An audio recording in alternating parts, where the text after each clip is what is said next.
Olá pessoal, sejam bem-vindos a mais um vídeo aqui do Super Acadêmico. E hoje eu estou tendo que ainda improvisar aqui um lugar para gravar, já que o meu PC ele deu defeito e aí eu não estou podendo fazer as edições, né? Então os vídeos estão indo brutos pro canal.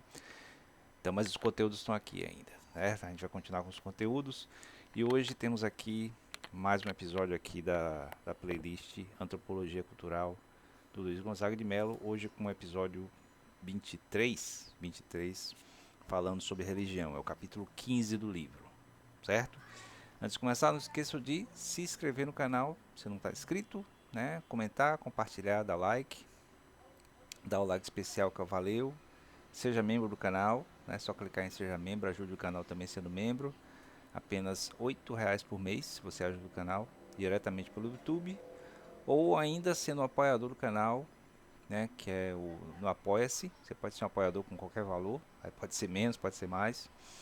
E dê uma olhada também nos meus livros, né, especialmente o mais novo, que é Em Busca da Verdade 3. Tá tudo aí na descrição do vídeo, certo? Então, vamos ver aqui o que é que o Luiz Gonzaga de Mello nos fala sobre religião como tema, um dos temas da antropologia. Na verdade, um dos temas mais importantes da antropologia clássica e contemporânea. Tem aqui umas considerações iniciais, o conceito de religião em antropologia, teorias da religião. Aí dentro de teorias da religião tem teorias psicológicas, teorias sociológicas e a mentalidade primitiva de Levi-Brown. No tópico 4 tem outros tópicos dos estudos do fenômeno religioso, tais como religião e cosmovisão, ritos de passagem e outros ritos, totemismo, né? Na antropologia clássica tem muita coisa sobre totemismo, e finalmente xamanismo, êxtase e possessão. Aqui, deixa eu ver. Aqui tem um epígrafe aqui de Emile Durkheim, que foi um dos primeiros pesquisadores da ciência social a pesquisar antropologia, pesquisar religião. Mas na história não se encontra nenhuma religião sem igreja. Não existe uma igreja mágica. Interessante, quer dizer, tradicionalmente com a magia não tinha uma igreja, uma religião formal, né, institucional. Tem uma epígrafe aqui de Freud. Não é fácil compreender porque o instinto humano, profundamente radicado, deveria ter necessidade de ser reforçado pela lei. Essa eu não entendi. Qual o sentido dela estar aqui? Bom, talvez seja alguma coisa de que em uma sociedade em que tem muito arraigado os valores tradicionais religiosos, não precisaria de lei. Mas aí eu discordo, né? Porque de qualquer jeito os valores religiosos acabam se tornando lei também. Considerações iniciais. Mesmo não ocupando um lugar de realce igual ao tema do parentesco, não se pode dizer que a religião não tenha despertado interesse de etnólogos. Não há dúvida de que o assunto religião e magia sempre mereceu a atenção de antropólogos desde o início. Por exemplo, o Malinowski faz uma descrição muito interessante sobre como a magia, né, aparece no conjunto de relações do evento comercial, né, da Kula, né, das trocas nas ilhas Tobriand. Tem o negócio das bruxas também, que é muito interessante, o negócio do uivo das bruxas. E aí, nesse momento, há umas proibições, é bem interessante. Um outro fator que deve ter influído nessa preocupação com temas religiosos foi o clima intelectual do século XIX. Quer dizer, o século XIX é considerado um século de ápice de uma certa cientificidade nas ciências, né? A maioria das ciências modernas surgiram no século XIX. Então, pesquisar a religião seria uma maneira também de superá-lo. O próprio positivismo do Augusto Comte tinha essa pretensão, né, de classificando os modos de saber, colocar a religião como um elemento, né, como uma forma de conhecer o mundo intermediária. Depois viria a ciência, para superar a religião, justamente. Não, primeiro a filosofia, né? Religião, filosofia, depois ciência, é isso mesmo. O primeiro desses estados, não, aí está falando justamente do positivismo. É exatamente os três estados do conhecimento. Primeiro a fé, né? A religião, depois o filosófico e depois o científico, ou positivo. Ele antecipou, eu antecipei o que ia estar no texto. A preocupação dominante era, pois, analisar ou descobrir a origem da religião. Esta visão, contudo, foi se modificando e hoje a antropologia cultural conta com muitos estudos sobre o assunto. Então, é bem, como ele falou, típico do século XIX, né? Uma maneira de visões de superação, visões evolucionistas, de certo modo, a respeito da realidade humana. Então, a religião, naquele momento, era vista como algo a ser superado, né, pela ciência. Hoje, a antropologia estuda a religião pela própria variedade da expressão religiosa, pela valorização das expressões culturais religiosas, e não como uma forma de encontrar uma superação dos elementos religiosos tradicionais. Bom, agora nós vamos ver o conceito de religião, né? O conceito de religião está muito relacionado com o quadro de referência teórico utilizado. Muitas têm sido as definições apresentadas. Então, é um conceito basicamente multifacetado, né? A antropologia cultural já conta com um lastro razoável que permite relacionar uma série de tópicos e teorias a respeito do assunto. Não são estudos conclusivos, mas um processo. Depois de analisar várias teorias sobre a religião, Evans Pritchard não pareceu muito otimista, como se pode observar no texto abaixo. Devo admitir, aqui é a citação de Evans Pritchard, que não encontro no conjunto das diferentes teorias que revisamos, quer em cada uma delas isoladamente, quer no todo, muito mais do que simples especulações do senso comum, o que na maioria das vezes erra o alvo. Não resta dúvida de que o autor está sendo pessimista demais, afinal, não há leis tão seguras no comportamento humano. Então veja só, definir religião é problemático porque envolve, como quase tudo na realidade humana, o comportamento humano. E o comportamento humano ele não é determinístico, certo? Não tem como determinar o comportamento, especialmente em questões institucionais, né? Valores, né? Moral. E aí, por mais que você possa impor uma determinação no nível biológico, por exemplo, no nível das instituições elaboradas pelas culturas humanas, não tem como determinar. Bom, ele vai dizer aqui, né, em algum momento, que o elemento básico que dá para reconhecer na sociologia e na antropologia uma religião é o fato de haver alguma contraposição entre elementos sagrados e elementos não sagrados, certo? Elementos que são especiais no nível do sobrenatural ou do extraordinário, enquanto você tem os elementos mundanos ou comuns. Mas aí essa é a questão, né? Vai variar muito de sociedade para sociedade. Aí aqui ele cita o Edward Taylor, que é o que elaborou o conceito clássico de cultura, né? Aqui, uma das mais curtas definições sobre religião: uma crença no sobrenatural. Quer dizer, acreditar em algo que é extraordinário, né, que é fora do ordinário. Aí encontram-se dois elementos importantes presentes de maneira implícita ou explícita em todas as religiões: a fé e o objeto da fé, o sobrenatural. Veja que o sobrenatural vai variar muito do que é considerado sobrenatural.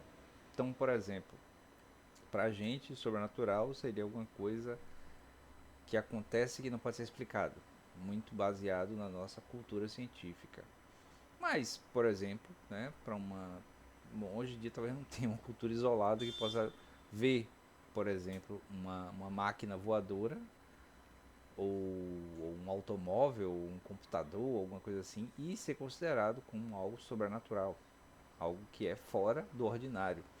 Então vai variar muito dessa maneira. Então é por isso que nos encontros, né, entre exploradores europeus com povos é, povos povos distantes, né, deles, na América, tal, na África, muitas vezes os encontros acabavam sendo encontros meio que pacíficos no sentido de não se ver ameaça, justamente porque a mitologia daqueles povos encarava aquele povo estranho por causa de suas vestimentas ou suas máquinas e tal, como sendo divindades, porque tinha uma aparência sobrenatural para eles. Bom, essa é uma maneira bem interessante de ver, né? Outro ponto da definição de Taylor, sobrenatural, é decorrente do primeiro, ou vice-versa. Isto quer dizer que o sobrenatural pode ser definido por exclusão. Tudo aquilo que escapa ao entendimento humano, tudo que está acima das leis naturais ou físicas. Bom, e essa é a questão, né?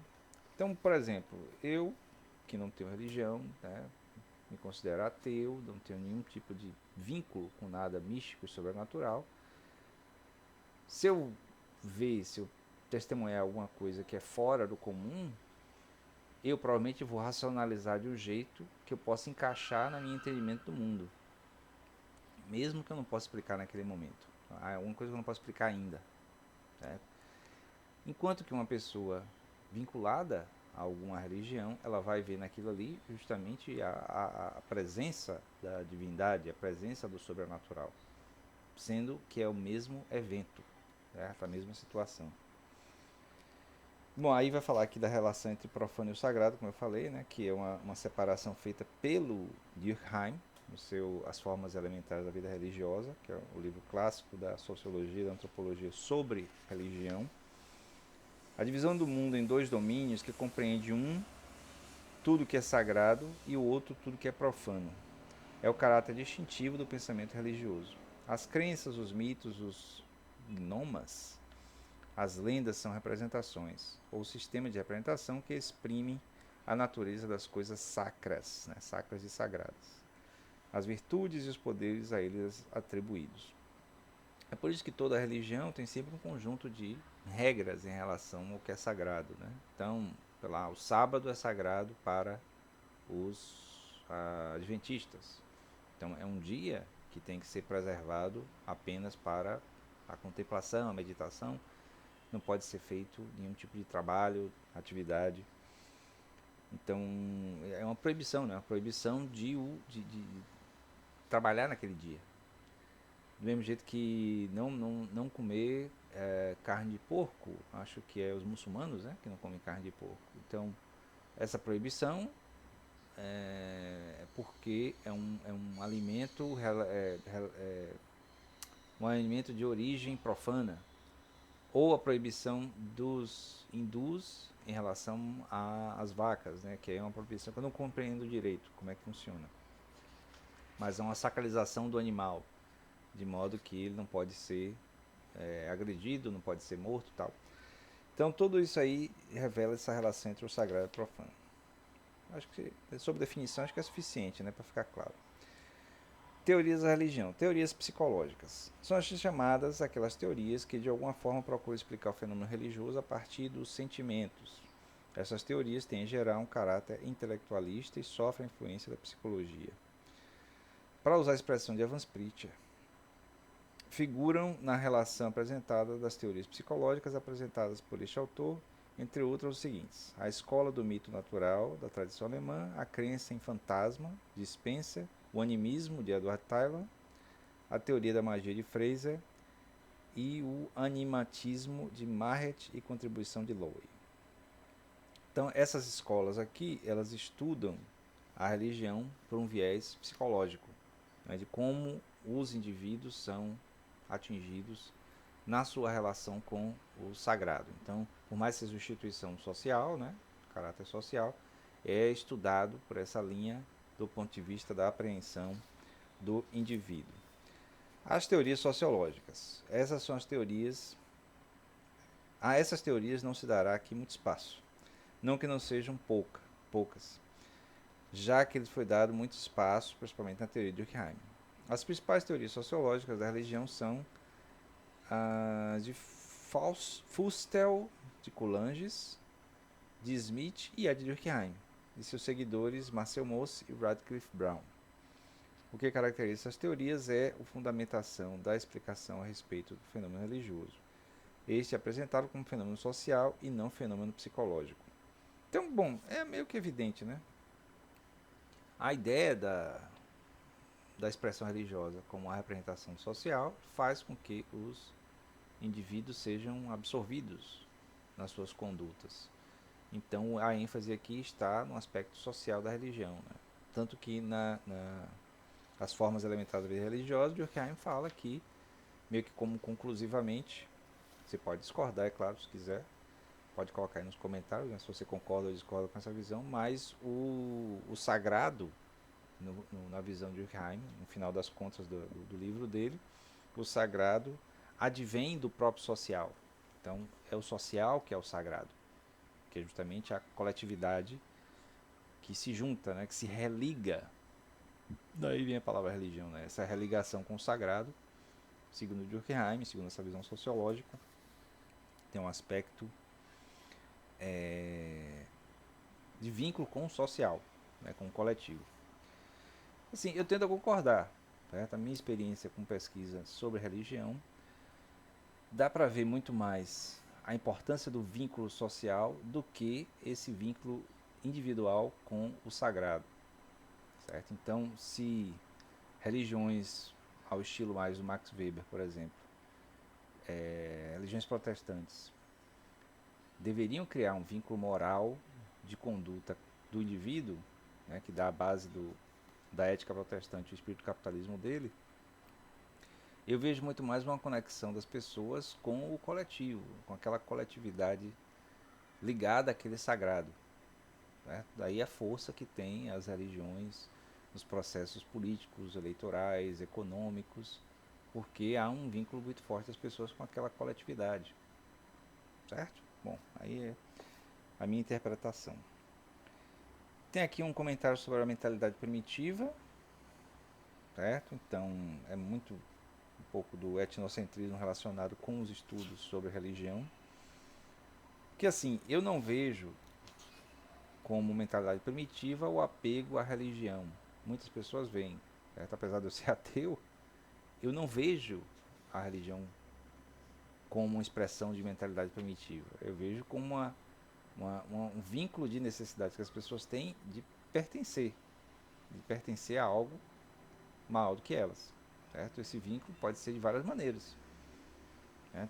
Por exemplo, o chamada fandom, né? Quando os fãs de alguma coisa, de algum ator, de alguma celebridade, de alguma franquia, né, do cinema, de jogos, essas pessoas elas têm uma conexão no nível do sagrado em relação àquilo que elas apreciam. Certo? Então não é porque elas são frágeis ou, sei lá, primitivas nesse sentido. É porque todo ser humano tem a necessidade da conexão. Certo? E essa conexão pode advir de várias maneiras. A religião é uma delas. Por isso que eu não vejo esse vínculo. Bom, outros tópicos em relação ao fenômeno religioso. Religião e cosmovisão.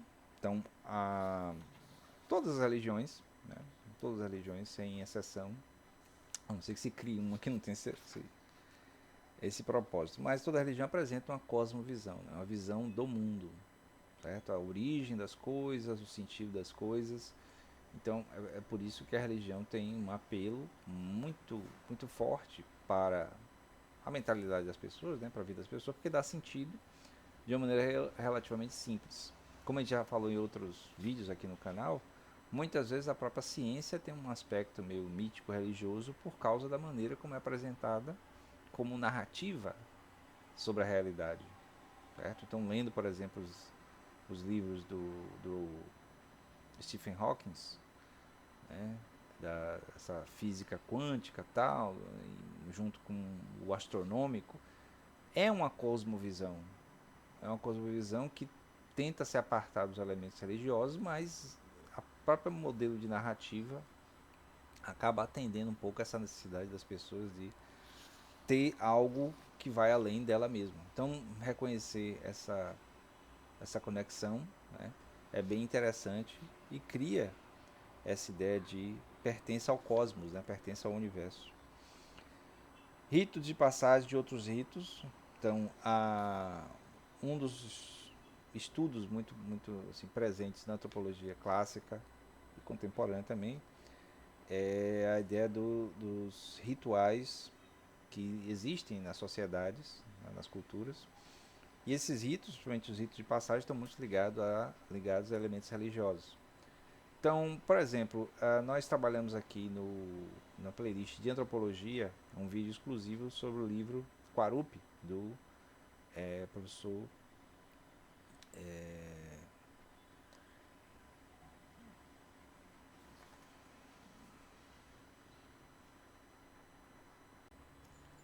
Pedro Agostinho, eu estava esquecendo o prenome dele. Pedro Agostinho.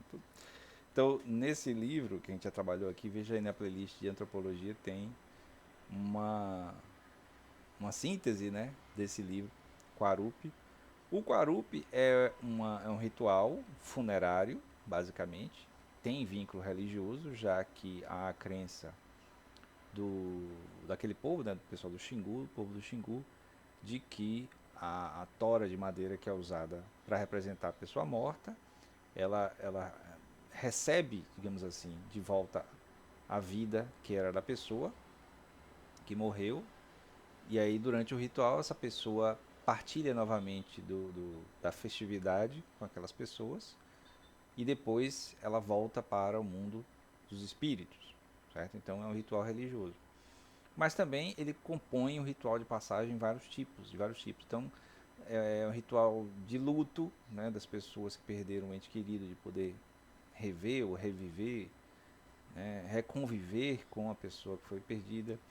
É um ritual de laços de família, já que muitos dos laços de casamento são tratados à apresentação dos jovens, das mulheres, né, das moças, para as famílias, das outras para as famílias opostas, digamos assim, para as famílias, para gerar os casamentos, as alianças.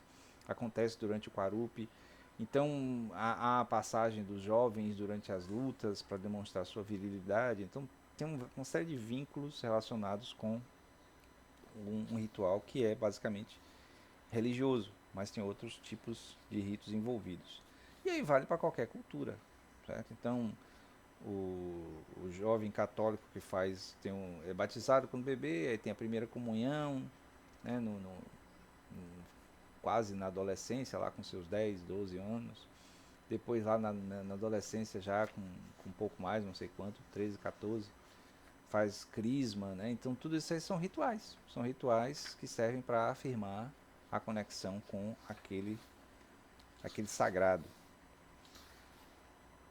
Finalmente sobre o totemismo, né? O totemismo é um tema bem interessante, apesar de ter sido interpretado de maneiras muito válidas, né? Ou muito variadas, válidas, não variadas. O fenômeno do totemismo está intimamente ligado à existência do clã. Durkheim vê no fenômeno uma forma elementar de vida religiosa. Quando se tratou das teorias acerca da religião, se viu que este autor considera a religião como um fato social, coletivo e aglutinador. Nela se distinguem, segundo ele, dois elementos formadores. De um lado, as representações coletivas, que faz parte da doutrina, né, daquela religião, daquele povo, e do outro lado, os ritos, que é parte da cerimônia e da prática. A parte totem é derivada da tribo Algonquinan, portanto de origem norte-americana. Aqueles povos nativos, né, originários da América do Norte. Tal palavra foi incorporada à antropologia cultural para significar o fenômeno bastante frequente na vida religiosa dos povos, que é a organização em clãs. Então, tanto o Durkheim quanto depois o Levi-Strauss vão falar sobre o totemismo nesse aspecto dos animais, né, dos entes sobrenaturais, representados geralmente por algum animal ou alguma planta, e que cada clã teria o seu animal sagrado, né, sua planta sagrada, seu ente sagrado, representado por um totem, que as pessoas normalmente entendem como aquelas figuras que aparecem muito em filmes, né, de aldeias indígenas norte-americanas, canadenses, né, bom, o Canadá também na América do Norte, né, estadunidense e canadense, em que aquele povo, aquela tribo, né, é protegida por aquele animal, né, seu animal sagrado. E aí, as múltiplas interpretações é porque se tentou, né, o Durkheim inclusive tenta fazer isso no seu livro, relacionar um, um modelo de relação com o sagrado, que seria o totemismo, para qualquer cultura, para qualquer sociedade. E aí é problemático porque apesar de toda religião ter algum tipo de simbologia, né, mas não é a mesma coisa. Né? Não dá para dizer que é a mesma, não dá para dizer que os santos católicos são totens de proteção de alguma comunidade. Nada impede do que o santo católico se acredite que colocando ele vai proteger uma comunidade, mas não quer dizer que ele é a representação simbólica daquela comunidade, como era o totem nessas outras sociedades. Bom, é mais ou menos o que acontece quando se tenta se apropriar um tipo de conceito para um outro ambiente, né? Aqui ele cita Freud de novo, né, o aspecto da conexão psicológica com o totem, o que faz sentido, né, de certo modo, tanto que o próprio Freud tem um livro chamado Totem e Tabu, dessa conexão dos indivíduos com figuras simbólicas sagradas, que não necessariamente precisa ser um animal, né, pode ser um parente, pode ser uma pessoa. O último tópico é xamanismo, êxtase e possessão. Então veja só, o xamanismo é um modelo de religião em que você tem um intermediário entre o sagrado e o profano. Certo? Quer dizer, toda religião tem esse intermediário, né? O sacerdote e tal. No caso do xamanismo, tem uma ligação muito forte com os elementos mágicos. Certo? Então, o xamã, além de ser um intérprete das forças místicas, religiosas, das forças sobrenaturais, ele também é uma expressão da ação desses elementos sagrados, né, dos elementos sobrenaturais sobre as pessoas. Por isso que fala o xamã como se fosse um mago, né, uma coisa assim que traz a interferência diretamente. A ideia do êxtase está ligado a essa conexão no nível psicológico, né, que meio que faz com que o crente, né, a pessoa que crê naquele conjunto de crenças religiosas, ela se sinta fora de si, de certo modo. Não chega a ser igual à possessão, que a possessão haveria uma atribuição de um ente externo tomando conta do corpo da pessoa. Então, são coisas diferentes. Então, um exemplo tirado do Santo Agostinho, né? Quando a pessoa comunga, né? Ela recebe a hóstia, recebe o corpo de Cristo durante a comunhão, ela entraria num processo de êxtase religioso, em que ela tem alguma coisa, um efeito místico, né, uma coisa muito pessoal, nível afetivo, que faz com que ela se conecte, se sinta mais conectada com o sagrado, com o divino. Já nas religiões mais matriz africana, você tem pessoas, né, que conseguem fazer conexão com as entidades religiosas, né, com as entidades sagradas, que recebem, né, a presença, né, recebem a posse, não sei qual é o termo, no vídeo falando sobre o livro da Luciano Dutini, né, Diplomas e Decas, a gente falou um pouco sobre isso, né? Então há um processo físico em que a entidade toma conta do corpo da pessoa e essa pessoa age de acordo com as orientações, né, as ordens, as vontades daquela entidade. Então haveria uma perda, digamos assim, de personalidade em certo sentido.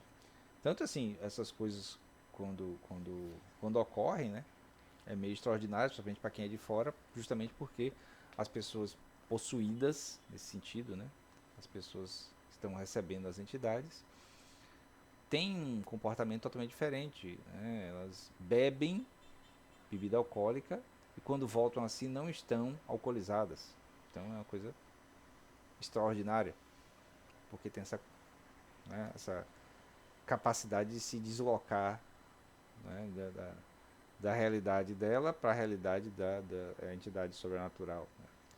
Então, bom, é isso. São os elementos tratados pelo Luiz Gonzaga de Melo no livro sobre as religiões. Deve ter mais coisas aqui, mas eu tive que sintetizar para o vídeo também não ficar longo, né? Já vai dar meia hora. Mas é isso, né? Espero que vocês tenham gostado. Né? Estamos quase terminando essa playlist, né? Mais uns 3 ou 4 episódios a gente acaba. E a gente vai ficando por aqui. Não se esqueça de se inscrever, dar o like no vídeo, comentar, compartilhar, dar o like especial com valeu. Ser membro, né? Seja membro do canal para ter acesso a conteúdos exclusivos e ajudar o canal. Ou apoie o canal pelo Apoia-se. Está aí na descrição do vídeo o link direto para a nossa comunidade no Apoia-se. E dê uma olhada também nos meus livros, especialmente o Em Busca da Verdade 3, que é o mais novo, certo? E em breve a gente volta com os vídeos com edição, né? Que eu estou fazendo os vídeos brutos porque eu estou sem equipamento. Meu equipamento deu defeito, quebrou, até consertar para poder pegar e editar novamente. Valeu, até o próximo vídeo.